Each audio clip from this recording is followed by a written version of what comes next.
Okay, so a while ago I found this Ubuntu on Orange Pi 5 GitHub, and we already have an Ubuntu on Orange Pi 5 through the Orange Pi 5 official website, but I thought this would be worth looking at.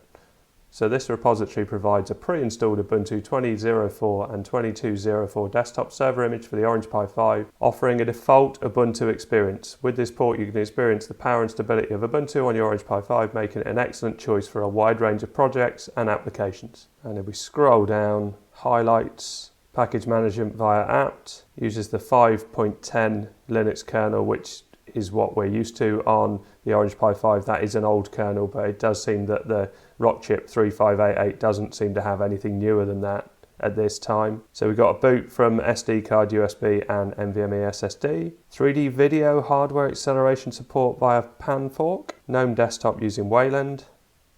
Chrome browser with smooth 4K video playback. That sounds impressive. Working Bluetooth and Wi-Fi from the Orange Pi 5 Wi-Fi module. Onboard microphone. Audio over HDMI. And there's been several releases on this. If we go to latest here, I've downloaded this image, the 22.04 pre-installed desktop, and this version 1.6 is the latest. Came out 4 days ago. So I've already downloaded it. Let's find it, and I'm going to need what format's it in. Well, let's see if Imager writes it straight away. So choose OS, use custom, and let's go back. Yeah, it does recognize it. So let's hit open.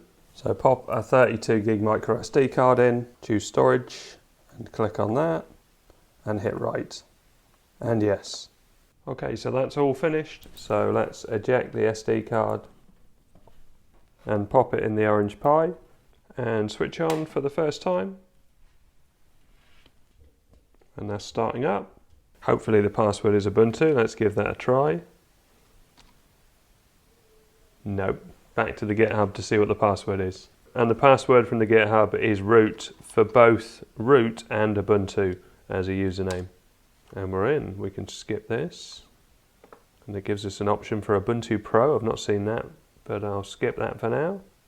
And you can see it comes up with some options of software to install, and we can open the software store, but I'm going to skip that. So let's get this updated. Sudo apt update. And the password is root, not my usual password. And let's upgrade. Following packages have been kept back. So there's 22 not upgraded. Okay, well let's install SuperTuxKart. And yes. Because I want to see how good the 3D video hardware acceleration is with PanFork. Plugged in my Xbox 360 dongle because it's one of the easiest things to set up as a controller. So the HDMI audio works, but I use the audio out through the 3.5mm jack because when I'm screen capturing, it means I can have the audio for the game separate. So headphones built-in audio, but you can quite easily select between the two, and we can test. Front, left, front, right. Well, I've only got one speaker, which is my Bose one. So let's launch the game. So SuperTuxKart, there we go. And you can hear the audio works absolutely fine. Let's go straight into full screen and single player. And let's just go straight into a normal race. And this always looks nice, but I'm going to try this one for a change. Oh, it looks nice. It looks crisp.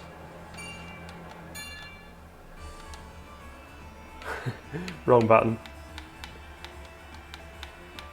Feels quick. Yeah, definitely feels nice and smooth. Let's try and get something. There we go. Oh, it's just like a boost thing. I think what I need to do is try a higher resolution because that's working absolutely fine. Not struggling with that. My display desktop at the moment is running at 1080. Yeah, no worries with that. So let's hit escape. Graphics level. Oh, okay, so we can up all of this, look. 100%, blur effects level, vertical sync disabled. And let's go with, well, it was already running at 1846. Don't know why it was running at that resolution, but let's go for 1920 by 1080.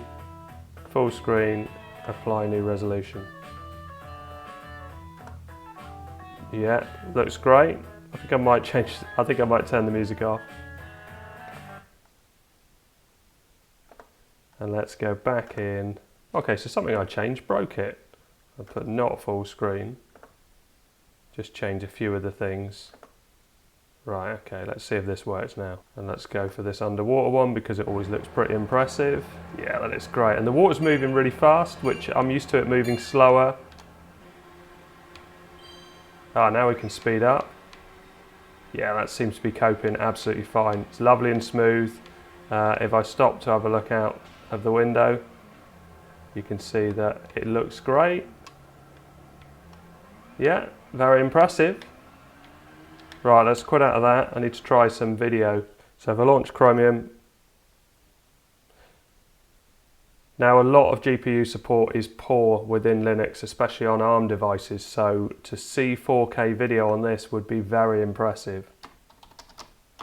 So let's go to my channel where I've got a demo video and see how well that plays. Now this is 4K 30 and it's in 4K at the moment.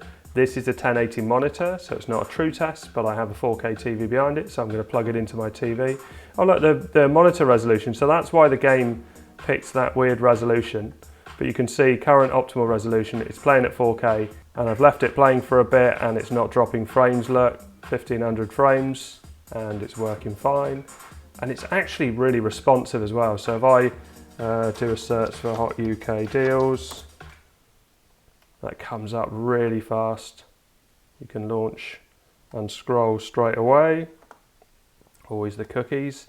And if I do say BBC Sport and launch that. So lots of photos, lots of images and things on that screen. And yeah, it's scrolling through nice and fast.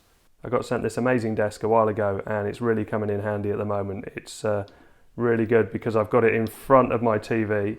And you can see that I can lower it down and take my monitor off and we can watch TV. Because at the moment we're still waiting for these walls to be bashed through, but that should be happening any day soon. Okay, let's switch on. And it's detected it and it's looking really nice. Shame about the reflection. And it still does this thing on my LG TV where it doesn't actually put it right on the screen. So all settings, aspect ratio, just scan and on. There we go, so now it's correct. You can see that it's right up to the edges of the screen, as it should be.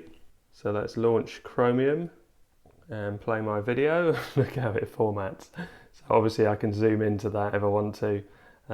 So let's click on that. I generally don't run desktops. At full resolution just because it impedes the performance, but the Orange Pi is a powerful device. It is playing at 4K, I can see 4K down the bottom here. Let's go full screen and let's right click and do stats for nerds. It looks, I mean this video is really nice quality anyway, but it looks amazing. So 16 frames dropped of 699. Yeah, it does. Well, let's sort of, so let's try and look at that beyond the camera. Yeah, it's not dropping frames. It looks brilliant. Yeah, really happy with that. So 4K desktop resolution and running 4K 30 video. Got to try and find a 4K 60 video now and see what we can find. So let's go to YouTube. So, I better not show anything from a film. Let's do this Costa Rica. And full screen. It looks lovely and smooth. So what are we on? Let's go down to the bottom here and see what settings we're on. Yeah, 4K 60. And let's do stats for nerds. 148 frames dropped of 1302. 160. It's dropping a little bit. 162 of nearly 2000. Okay, so it's definitely dropping frames, but very, very few. And watching the screen, I don't notice it. So it says 174 frames dropped to 4,300, 4,400, and it's not going up. Yeah, very impressive at 4K 60. I've just changed my password from root. Let's run NeoFetch. And you can see Ubuntu 22.04.2 running at 1920 by 1080. I'm back on my monitor now. Window Manager Mutter. And we're running at 1.8 gigahertz. I need to look at overclocking these Orange Pis. Although, as you can see from this, even at the default speeds, performance is really, really good. So you can see this is a 4 gig Orange Pi 5. I've gone for the base model. And if we open Chrome again, just to check the GPU support, and type in Chrome://GPU. I did a shorts video on this. This is how you can test what video acceleration is enabled, and you can see very good support here. So WebGL2, WebGL, video decoding is hardware accelerated, OpenGL enabled. So really, really good. The level of support in this version of Ubuntu, it definitely performs quite a lot better than the Orange Pi official version. So I'll be keeping an eye on this GitHub. I'll put a link in the description. But yeah, great work so far. Really, really nice. And I like the Ubuntu GNOME desktop interface. If we start launching things, I like the way it handles multiple windows. So again, I'm only on a 4 gig model. Let's just launch everything, hit the Windows key, and you can see that we can switch between Chrome, and we can switch back between information, the email client, audio, the folders, and also the trash can. And let's see what was launching up. So that was LibreOffice Writer. You can see that that's launched straight away and is working fine. So I hope all this helps. Thanks very much for watching. Please like and subscribe.